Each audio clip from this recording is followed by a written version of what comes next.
क्या सिर्फ 10 रुपए से एक ब्रांड बनाया जा सकता है?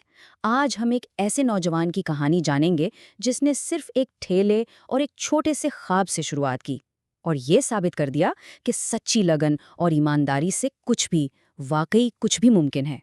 इस कहानी का जो हीरो है राहुल, उसकी एक बात है जो जैसे पूरे सफ़र का खुलासा कर देती है। वो कहता है, जब आप अपने ख्वाबों की जिम्मेदारी उठाते हैं तो आप थकने का सोच भी नहीं सकते।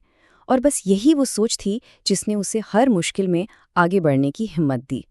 तो चलिए सीधा चलते हैं पुरानी दिल्ली की एक भीड़-भाड़ वाली गली में। तसव्वुर कीजिए, एक 19 साल का लड़का राहुल एक पुराने से ठेले के पीछे खड़ा है, लेकिन उसकी आंखों में एक बहुत बड़ा ख्वाब चमक रहा है। और इस पूरे ख्वाब के मरकज में था सिर्फ एक नंबर, 10। जी हाँ, सिर्फ 10 रुपए। ये सिर्फ उसकी चिली पोटैटो की कीमत नहीं थी, बल्कि ये उसका पूरा बिजनेस मॉडल था, उसकी पूरी फिलॉसफी थी। एक आइडिया जो बहुत सादा था, लेकिन अपनी सादगी में ही बहुत ताकतवर था। लेकिन शुरुआत होते ही पहला चैलेंज भी फौरन सामने आ गया। एक ग्राहक ने, आप जानते हैं, थोड़े शक से पूछा, भाई 10 रुपए की चीज पर भरोसा कैसे करें? ये वो सवाल था जो इसके पूरे कारोबार की बुनियाद हिला सकता था। अब राहुल का जवाब सुनने वाला था। उसने बड़े इत्मीनान से, पूरे एतमाद से कहा, भैया, मसाले मेरे अपने हाथों से बने हैं और तेल रोज बदलता हूँ। एक बार खाकर तो देखें, आपकी ज़बान यकीन नहीं करेगी। ये सिर्फ एक जवाब नहीं था, ये उसके मेयार और ईमानदारी का खुला ऐलान था। लेकिन आखिर वो ये सब कर क्यों रहा था? इतनी मेहनत सिर्फ 10 रुपए के लिए? असल में उसकी मंजिल थी कॉलेज की फीस के वो आखिरी 1200 रुपए, जिनके बगैर उसका दाखला कैंसिल हो सकता था। ये ठेला सिर्फ एक कारोबार नहीं था, ये उसके मुस्तकबिल की टिकट थी। और बस यहाँ से कहानी में एक जबरदस्त ट्विस्ट आता है। राहुल की मेहनत और ईमानदारी गली के शोर से निकलकर लाखों लोगों की स्क्रीनों तक पहुंचने वाली थी, और इस सब की वजह बनी सिर्फ एक वीडियो। फिर जो हुआ वो किसी तूफान से कम नहीं था। एक ग्राहक ने वीडियो बनाई और वो हो गई वायरल।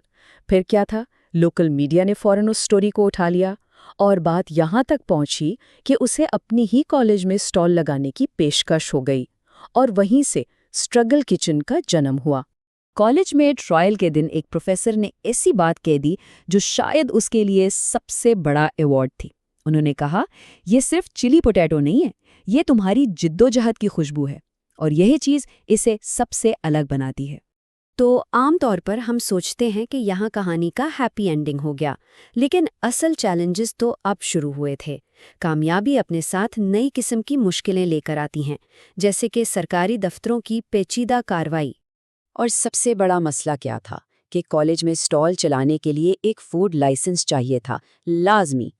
एक ऐसी चीज जिसके बारे में उसे कभी किसी ने नहीं बताया था। अचानक उसका पूरा कारोबार ही खतरे में पड़ गया। तो अब राहुल के सामने दो रास्ते थे। एक आसान रास्ता, क्लर्क को 5,000 की रिश्वत दो और लाइसेंस फौरन हासिल कर लो। और दूसरा मुश्किल रास्ता, सही रास्ता, कानून पर चलो, चाहे जितना भी वक्त लगे। लेकिन राहुल ने जो जवाब दिया वही उसकी असल पहचान है। उसने क्लर्क से साफ कह दिया, जो कोई भी जिद्दोजहद से कारोबार शुरू करता है वो सिस्टम से डरकर पीछे नहीं हटता। उसने साबित कर दिया कि उसके उसूल बिकाऊ नहीं हैं। तो उसूलों पर तो वो कायम रहा। और फिर स्ट्रगल किचन ने एक नया रुख लिया। राहुल समझ गया था कि अब जमाना बदल रहा है और उसे भी वक्त के साथ चलना होगा। उसका ठेला अब सड़क से निकलकर स्मार्टफोन की स्क्रीन पर दस्तक देने वाला था। ये तब्दीली इसके ग्राहकों की वजह से आई। लोग आकर पूछते, भाई ज़ोमैटो पर हो, स्विगी से ऑर्डर कर सकते हैं?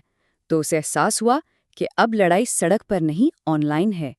चैलेंजेस बहुत थे, प्रोफेशनल किचन, लाइसेंस, पैकेजिंग, लेकिन उसमें हिम्मत नहीं हारी और अपने घर के किचन को ही अपना नया हेडक्वार्टर बना लिया। जब ज़ोमैटो के दफ्तर में उससे पूछा गया कि भाई 10 रुपए में मुनाफा कैसे कमाते हो, तो उसने कोई बिजनेस प्लान नहीं बताया। उसने एक पूरी फिलॉसफी पेश कर दी। उसने कहा, मैं कम कमाता हूँ लेकिन बहुत से लोगों तक पहुँचता हूँ। ये मुनाफे के बारे में नहीं, ज़रूरत के बारे में है। और फिर उसने वो बात कही जिसने पूरी मीटिंग का माहौल ही बदल दिया। उसने कहा, क्या आपने कभी भूखे रहकर कोई कारोबार शुरू किया है? अगर किया होता तो आप जानते कि हर प्लेट मुनाफा नहीं होती, खिदमत होती है। इस एक जुमले ने ज़ोमैटो के साथ उसकी पार्टनरशिप पक्की कर दी। और पता है, जब पहला ऑनलाइन ऑर्डर आया तो उसकी डिलीवरी किसी राइडर ने नहीं की, बल्कि खुद राहुल और उसका छोटा भाई विनय वो ऑर्डर देने गए। ये इस बात का सबूत था कि वो आज भी अपने काम से कितना जुड़ा हुआ है। तो अब कहानी आती है अपने क्लाइमैक्स पर। ये असल टेस्ट का वक्त था। क्या कामयाबी की चमक उसके 10 रुपए वाले उसूल को फीका कर देगी, या वो अपने मिशन पर कायम रहेगा? और फिर उसे मिली उसकी सबसे बड़ी कामयाबी। एक बहुत बड़ी फूड डिलीवरी कंपनी ने उसे अपने budget heroes corporate lunch programme के लिए इनवाइट किया। ये एक बहुत बहुत बड़ा मौका था। लेकिन राहुल की एक शर्त थी, और ऐसी शर्त जिसने सबको हैरान कर दिया। उसने साफ कह दिया, कीमत वही रहेगी, 10 रुपए। जेब को नुकसान मंजूर है, नाम को नहीं, क्योंकि मेरा नाम ही मेरा ब्रांड है। एक बार फिर उसने मुनाफे पर उसूलों को तरजीह दी। तो एक नज़र डालिए इस सफ़र पर। कहाँ एक ठेला जो सिर्फ 1200 रुपए की फीस के लिए था, फिर कॉलेज का स्टॉल, ज़ोमैटो पर ऑनलाइन स्टोर, और कहाँ अब एक कॉर्पोरेट पार्टनरशिप। ये सफ़र सिर्फ मीलों का नहीं, सोच और हिम्मत का था। तो इस पूरी कहानी से सबक क्या मिलता है?